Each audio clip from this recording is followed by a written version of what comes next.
Bendiciones, mis amados hermanos. Estamos aquí una vez más para compartir la palabra del Señor. Quiero recordarle que estamos en el recorrido que hemos iniciado por el libro de los Hechos. Estamos apenas comenzando. Hoy vamos a ver Hechos capítulo 3. Y nuestro tema para hoy es este: ¿cómo ser testigo del Señor Jesucristo? Vamos a leer en Hechos 3 del verso 1 al 12. Dice así: Pedro y Juan subían juntos al templo, a la hora novena, la de la oración. Y era traído un hombre cojo de nacimiento, a quien ponían cada día a la puerta del templo, que se llama La Hermosa, para que pidiese limosna de los que estaban en el templo. Cuando vio a Pedro y a Juan que iban a entrar en el templo, les rogaba que le diesen limosna. Pedro, con Juan, fijando en él los ojos, le dijo: míranos. Entonces él les estuvo atento, esperando recibir de ellos algo. Mas Pedro dijo: no tengo plata ni oro, pero lo que tengo te doy. En el nombre de Jesucristo de Nazaret, levántate y anda. Y tomándole por la mano derecha le levantó, y al momento se le afirmaron los pies y los tobillos. Y saltando, se puso en pie y anduvo, y entró con ellos en el templo, andando y saltando y alabando a Dios. Y todo el pueblo le vio andar y alabar a Dios, y le reconocían que era el que se sentaba a pedir limosna a la puerta del templo, La Hermosa. Y se llenaron de asombro y espanto por lo que había sucedido. Y teniendo asidos a Pedro y a Juan, el cojo que había sido sanado, todo el pueblo, atónito, concurrió a ellos al pórtico que se llama Salomón. Viendo esto, Pedro respondió al pueblo: varones israelitas, ¿por qué os maravilláis de esto? ¿O por qué ponéis los ojos en nosotros, como si por nuestro poder o piedad hubiésemos hecho andar a este? Amén. Bien, vamos a dejar nuestra lectura hasta acá. Sin embargo, quiero rápidamente contarle de nuevo lo que está pasando acá, para que podamos comprender todo lo que dice el capítulo 3. Pedro y Juan, dice la escritura, subieron al templo. Repito esto: al templo, a la hora de la oración, 3 de la tarde, como los judíos lo acostumbraban, dice la escritura. Resulta que aquel día no pudieron como tener su tiempo de oración tal vez como lo esperaban normalmente, porque a la entrada del templo ponían a un hombre cojo de nacimiento, 40 años o más, que este hombre no había caminado, nunca había andado. Y aquel hombre se acercó a Pedro y a Juan, o cuando los vio pasar mejor, les pidió dinero.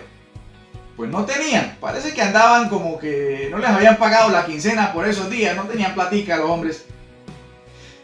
Entonces Pedro se quedó mirando y le dijo: pues plata no tengo, tampoco tengo oro para darle, pero de lo que tengo le doy. Y en el nombre de Jesús, levántate y anda. Y operó un milagro en aquel hombre. Aquel hombre fue sano en aquel momento. Pues el cojo, muy contento, empezó a hacer alaraca y a alabar a Dios, y gritaba y saltaba. Todo el mundo se dio cuenta de lo que estaba pasando. Todos estaban sorprendidos de aquel gran milagro, y podían ver a este hombre, el que siempre veían a la puerta pidiendo limosna, que no podía andar y ahora saltaba. Había sido sanado. Un gran alboroto se hizo. La gente rodeó a Pedro y a Juan hasta que llegaron a la puerta de Salomón. Allí, Pedro, viendo lo que acontecía, aprovechó la oportunidad y testificó del Señor Jesucristo. De ahí en adelante, del verso 12 en adelante, lo que vemos es la predicación de Pedro, el mensaje que Pedro le da a esta gente contando del poder de nuestro Señor Jesucristo. El final fue este: Pedro terminó testificando del poder de nuestro Señor. Por eso quiero contarle en esta hora cómo ser testigo del Señor Jesucristo. Y hay un par de cosas que quiero nombrar. Número 1, lo primero que el texto nos dice es que ellos iban ¿a dónde? Al templo. En el verso 1 dice: Pedro y Juan subían al templo. El pasaje nos presenta ir al templo, congregarse, como un hábito bueno, saludable para cada uno de los creyentes. Mis amados, congregarnos no nos garantiza que estamos bien, pero hay una gran realidad: el no congregarnos sí es un indicador de que algo no está bien en nuestra vida. Congregarse es uno de los medios y recursos que Dios ha dispuesto para el crecimiento de todo creyente. Usted quiere crecer, necesita también congregarse. Quiere mantenerse en la fe, en el Señor, mantener su fe viva, mantener su vida espiritual creciendo, necesita congregarse. ¿Sabe que leyendo un poco acerca de esto, encontré una dedicatoria que me parece curiosa? Ni siquiera sé el autor, pero la he traído y quisiera leerla rápidamente para todos nosotros. Se llama Dedicatoria para los que faltan a culto. Y aquí les va. No faltes al culto de tu iglesia, porque tiene visitas. Invítalos cortésmente a ir al culto. No faltes al culto por tener el hábito de leer, de hacer deporte o distraerte.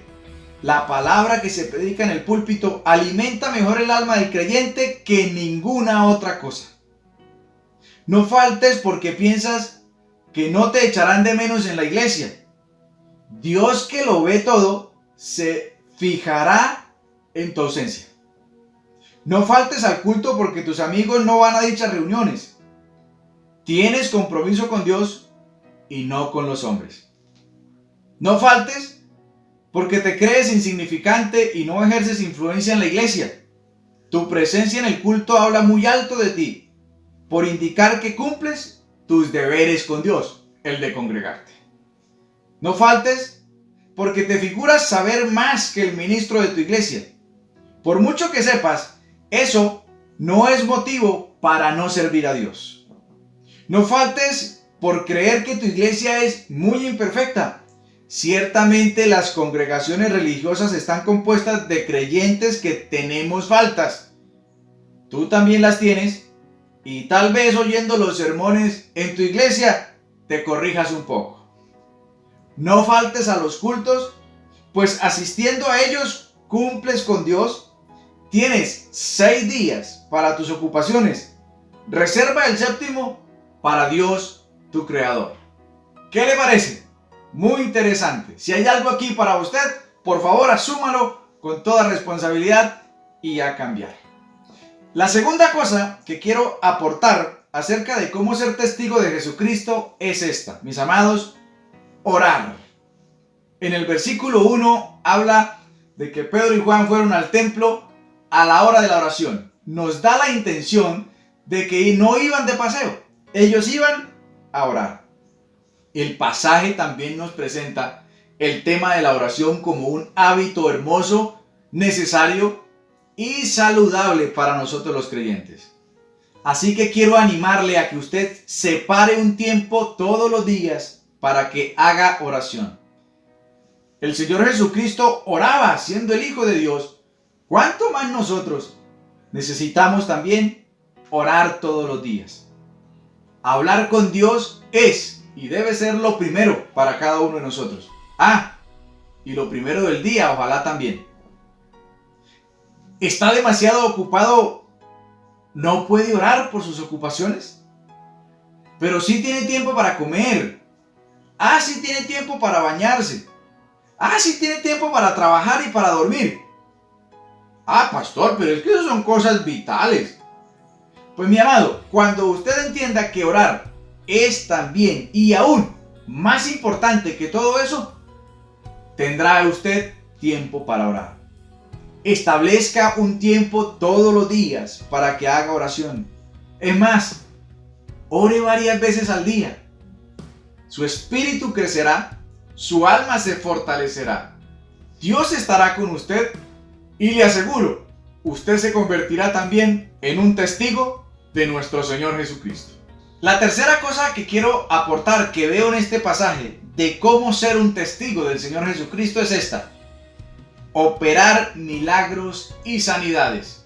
Claro, en el nombre del Señor Jesucristo. ¿Dónde aparece eso?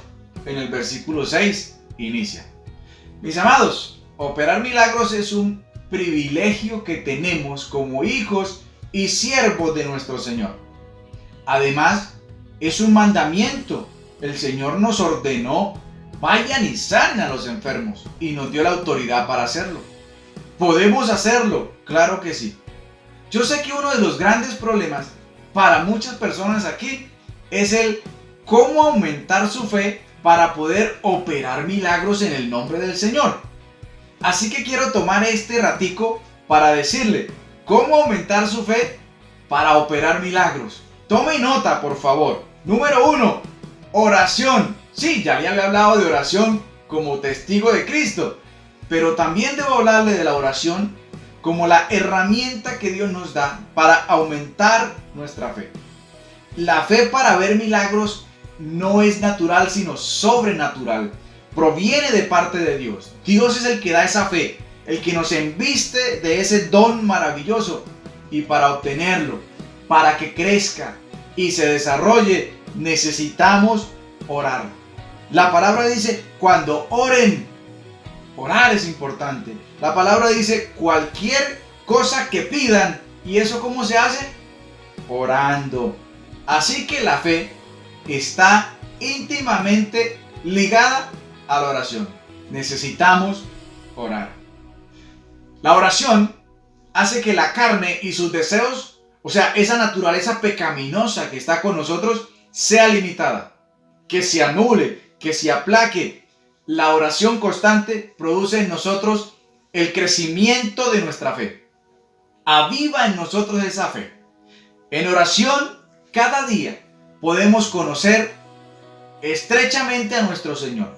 Y si conocemos a Dios, de seguro nuestra fe crecerá, porque sabremos sus promesas, sabremos que Él es cumplidor de ellas. Definitivamente, la gente que tiene muchas dudas acerca de Dios y de sus promesas, le falta orar. Necesitamos orar. Ahí donde está, diga amén. La segunda cosa que debe hacer para operar milagros es palabra de Dios. Palabra de Dios. Dice la Escritura que la fe viene por oír la palabra del Señor. Romanos 10:17. ¿Cuán importante es que podamos escuchar la palabra, estudiar la palabra, leer la palabra? Mis amados, leer, conocer, memorizar y declarar la palabra va a hacer que la fe crezca, que haya en su corazón esa vida de fe que necesitamos para poder orar por milagros, por sanidades divinas, por maravillas de parte del Señor. Y número 3, ¿qué más hacer para operar en milagros? Mi amado, definitivamente ejerza su fe. Si usted se está quieto, nunca lo va a experimentar. En cada oportunidad que tenga para poner en práctica esa operación de fe, hágalo. Úsela, por favor. Si alguien se acerca para comentarle que está enfermo, no haga como hace la mayoría. No le recete la sábila, el jarabe, o le cuente la historia de su tío que murió de eso. No. ¿Qué debe hacer usted? Aproveche la oportunidad y ponga en práctica su fe. Háblele a esa persona de la palabra, del poder de Dios, de lo que la palabra dice, de cómo se puede sanar, y ore por esa persona para que ocurra un milagro. De seguro Dios estará con usted y verá milagros en el nombre del Señor Jesucristo. Si usted lo cree, no solamente diga amén, salga a practicar este mensaje. Y número 4, este número 4, escúcheme bien, ya no es para hablar acerca de cómo operar milagros. Este número 4 es el número 4 de cómo ser testigo del Señor Jesucristo. ¿Qué más hay que hacer? Predicar la palabra. En el verso 12 vemos cómo Pedro inició su mensaje de testificar de quién era Cristo y del gran poder y de dónde Él tenía poder para sanar a los enfermos. Mis amados, para eso recibimos el Espíritu Santo, para ser testigos, para predicar la palabra. Debemos ser testigos, ese es un mandato para todos. La Biblia dice, id por todo el mundo y predicad el Evangelio a toda criatura. Y eso es para usted, es para mí y es para todos una orden de parte de nuestro Señor. Todos los creyentes debemos ministrar la palabra de Dios, pues es a través de la predicación que se pueden salvar a los perdidos. Para algunos es una locura, pero para otros es el mensaje de Dios para salvación. Comparta lo que usted ha visto, comparta lo que ha oído. Comparta lo que aprende en estos tiempos de predicación. Comparta de lo que ha leído en la palabra. Mi amado, no hay ninguna razón para dejar de predicar. Si usted lo que necesita es prepararse, pues hágalo. Estudie, aprenda, haga un curso, lo que sea. Pero por favor, no calle el mensaje. Predique y conviértase usted también en un testigo del Señor Jesucristo. ¿Qué le parece si hacemos un momento de oración? Incline su rostro, por favor. Señor, gracias por esta tu palabra. Claro que queremos ser testigos tuyos, fieles, audaces, reales. Ayúdanos, Señor, a hacerlo. Oro para que esta palabra quede plantada en el corazón de cada uno de los oyentes. Señor, que además de eso crezca y produzca fruto. Y que cada uno que escuche este mensaje, Señor, se sienta desafiado a ser un verdadero testigo de nuestro Señor Jesucristo. Que pueda ir al templo. Que pueda diariamente orar y orar y orar. Que todos los días pueda también acercarse a la palabra, aprenderla, estudiarla, declararla, creerla, Señor. Amado Dios, da a cada uno también esa fe necesaria para operar esos milagros y predicar en tu nombre. Te lo ruego, Señor, en el nombre poderoso de Cristo Jesús. Amén y amén. Mi amado, si usted cree que este mensaje puede bendecir la vida de alguien, por favor no duden en compartirlo y por amor a Dios, por lo que más quiera, practique esta palabra. No se quede solamente con haberla oído. Le envío un fuerte abrazo y mucho ánimo. Para adelante, Dios le bendiga.